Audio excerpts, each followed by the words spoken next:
Bienvenue à la montagne. Je me présente, Julien Benoît Simard, responsable des communications ici à la station du Mont-Glisson. C'est un immense plaisir de vous accueillir ici en cette belle journée d'automne avec ce beau soleil. Nous sommes fébriles de vous présenter notre plan directeur, un plan d'avenir pour une montagne résiliente qui guidera le développement de Glisson pour les 10 prochaines années. Glisson, c'est plus qu'une montagne. C'est un lieu de rassemblement, de plaisir et de découverte pour notre communauté. Notre plan directeur 2025-2035, c'est un plan d'avenir pour une montagne résiliente. Fidèle à son caractère familial et authentique, Glisson offrira une expérience bonifiée pour en profiter en toute saison. Les sports de glisse resteront au cœur de notre vocation. Nos installations hivernales seront actualisées pour assurer le dynamisme et la pérennité de la station. Notre système d'enneigement sera optimisé pour garantir des conditions idéales tout l'hiver et un éclairage au DEL illuminera nos pistes pour des descentes encore plus agréables. Nos remontées seront modernisées avec le remplacement d'une remontée quadruple et du tapis magique. Certaines pistes seront réaménagées pour encore plus de fluidité. Tout au long de l'année, on veut prolonger ces moments de bonheur. Des hébergements de type Cool Box, une zone de van aménagée, et des espaces de détente seront mis en place. Le tourisme d'affaires sera développé pour accueillir réunions et activités d'équipe dans un environnement de plein air. Nos 12 km de sentiers seront améliorés et un belvédère offrira une vue unique. Également, des circuits vélos permettront de découvrir notre magnifique région. Ce plan se veut durable pour aujourd'hui comme pour demain. C'est plus de 11 millions de dollars qui sont prévus en investissement. Nos projets seront réalisés au rythme des opportunités et des appuis financiers disponibles. Merci de croire en votre montagne et de participer à son succès.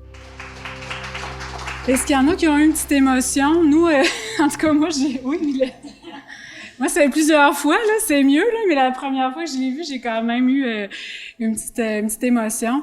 Alors, ce qu'on voit ici, premièrement, je me présente, Nadia Pépin, je suis directrice générale. Alors, ce qu'on voit ici à l'écran, c'est la vision qui nous a vraiment guidés dans la création de notre plan directeur et qui va continuer aussi de nous inspirer pour les 10 prochaines années. Alors, c'est sûr que chacun des mots a été bien choisi dans cette vision-là. Je vous dirais, dans mes mots, ce que ça veut dire, c'est que pour nous, en fait, c'est super important que Glisson garde son caractère familial, authentique, qu'on reste rassembleur. Alors, c'est sûr que les sports de glisse vont vraiment rester au cœur de nos priorités. Alors, vous allez voir, il y a des projets majeurs d'investissement qui concernent nos infrastructures hivernales. Le but, c'est vraiment de poursuivre, de garder le dynamisme et la pérennité de la station. Mais à travers ça, vous allez voir, on va offrir vraiment une expérience bonifiée aussi en toute saison. Alors, je vais maintenant inviter David Grenier, le directeur des opérations et du développement, à commencer à nous parler plus en détail de nos projets.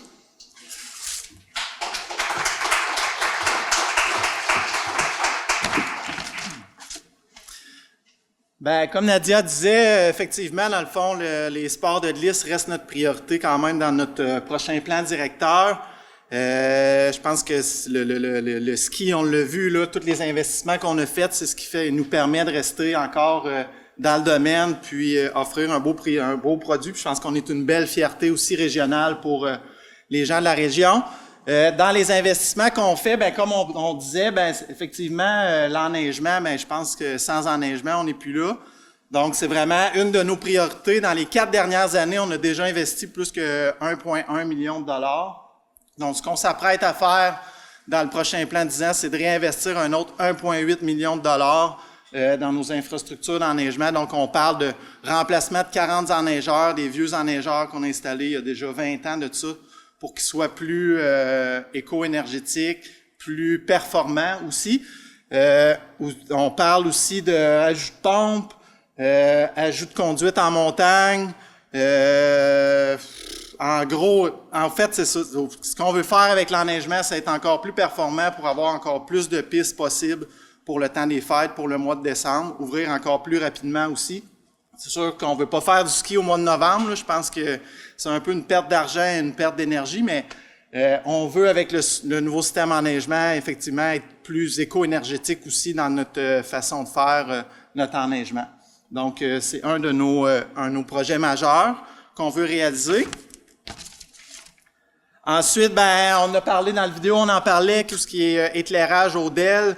C'était un projet qui était dans notre plan directeur, mais c'est déjà un projet qu'on a coché sur notre liste. On s'est dit, tant qu'à partir le plan, on va déjà cocher des choses. Donc, on a changé plus de 300 lumières là, en montagne cette année pour aller tout vers la technologie du DEL, qui est encore là plus éco-énergétique, puis plus uniforme aussi. On l'a vu, on avait commencé il y a quelques années, là, notre éclairage est vraiment plus égal. Puis je pense que le ski de soirée est là pour rester aussi. Là, les gens aiment bien, après le travail, avec la proximité des villes, de venir skier. Donc, on a continué dans ce sens-là. Après ça, quand on parle de tout ce qui est remontée mécanique à la station, actuellement, on a 3 remontées aériennes, dont une remontée double quand même vieillissante, qui a vraiment beaucoup d'années. Avec les années, on a fait beaucoup d'analyses, on a pris des données. Donc, ce qui fait qu'on a pris la décision de retirer cette remontée-là et de ne plus l'opérer là, à partir de la saison qui vient. On voit, là, c'est surtout, on est notre slogan dit qu'on est une station familiale, donc on le voit aussi, là, les gens préfèrent embarquer dans la remontée quadruple, embarquer en famille et non à 2, puis c'est un peu plus serré, donc nos remontées quadruples sont plus confortables. Donc, c'est pour ça qu'on a décidé de la retirer, puis on va la démanteler au printemps prochain. Puis pour les gens qui s'inquiètent pour savoir notre capacité, dans nos plans aussi de renouvellement de remontée, on pense aussi, là, dans notre plan, il y a le remplacement d'une de nos remontées vieillissantes qui serait remplacée par une remontée neuve. Mais tout ça, tous les projets qu'on vous parle aussi, ça va prendre du financement, là. Ça va prendre des gens pour financer tout ça. Donc, on va revoir comment on va aller chercher tous ces sous-là auprès des gens de la région, auprès des différents gouvernements aussi. Donc, ce côté-là va être à suivre. Puis, on va avoir aussi le remplacement d'une remontée de la Pente-École. On sait que la Pente-École, c'est comme la porte d'entrée pour les débutants aussi. Encore là, on a une remontée que j'ai installée dans mes débuts, là, il y a déjà quasiment 30 ans. Fait qu'elle est quand même vieillissante. Donc, on parle d'une remontée toujours convoyeur, mais avec un dôme dessus pour vraiment que les premiers skieurs aient une meilleure expérience aussi là, pour leur première journée de glisse. J'oubliais de dire, là, je viens de rallumer, on a déjà commencé aussi par rapport à l'enneigement, le remplacement des perches. Puis encore là, on a souvent du financement. Il y a le fonds éco-propulsion qui nous a aidés là, pour 10 000 $ pour le remplacement déjà. Commencer le remplacement de nouveaux enneigeurs. Puis on a Hydro-Québec aussi là, qui nous a aidés pour les enneigeurs et pour le changement d'éclairage aussi, qui est quand même un bon partenaire dans ce dossier-là. Après ça, au niveau des infrastructures, ce qui reste, c'est des petits bouts de piste qu'on veut rajouter, relier la Côte-à-Georges à la Pierre-Ligne pour les débutants, pour qu'il y ait un meilleur accès au chalet du sommet, pour que ça soit plus facile. La Côte-à-Georges est moins évidente là, quand on descend en chasse-neige, fait que on va essayer de les envoyer vers la Pierre-Ligne. Puis, il y a la thématisation de la Pente-École des Jardins qu'on va commencer cette année, qui est en 2 phases. Encore là, comme je disais tantôt, Pente-École, c'est la première porte d'entrée pour les tout-petits puis les nouveaux débutants. Fait qu'on veut l'animer, qu'elle soit plus le fun, moins plate aussi, pour que les gens aient le goût de revenir puis continuer de faire du ski pour des années à venir.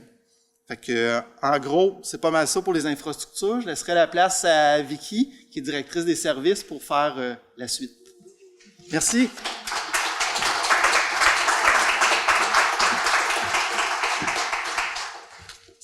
Alors, bonjour tout le monde. Moi, je vais vous parler en premier temps de l'hébergement expérientiel et l'expansion du hameau.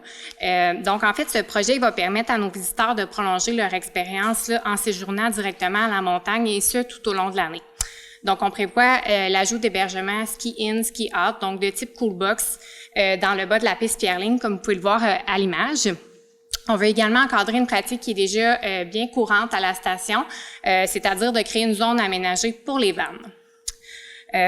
En dernier lieu, on souhaite également l'expansion du projet du hameau, en fait un projet domiciliaire qui a vu le jour en 2004 et dont une quarantaine de terrains s'est vendu.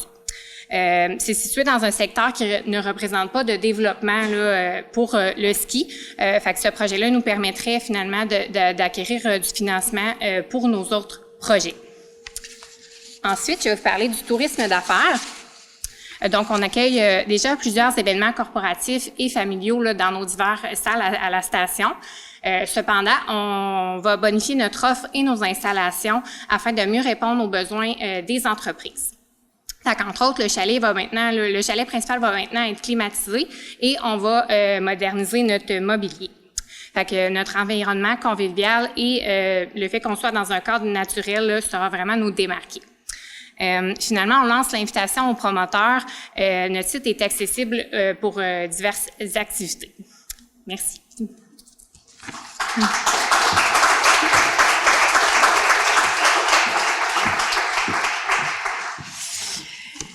Un autre projet sur la liste, actuellement, on a 12 km de sentiers pédestres. Alors, le projet consiste à bonifier ce qu'on a déjà.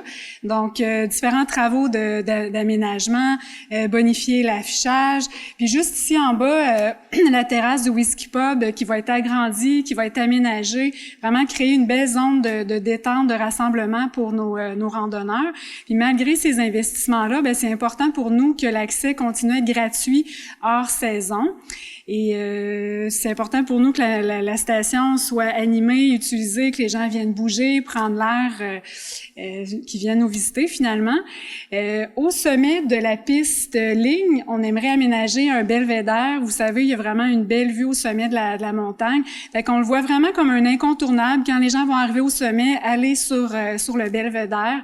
Puis ça pourrait être le lieu aussi pour réaliser différents événements là, tout au long de l'année. Alors, c'était le projet Sentier pédestre.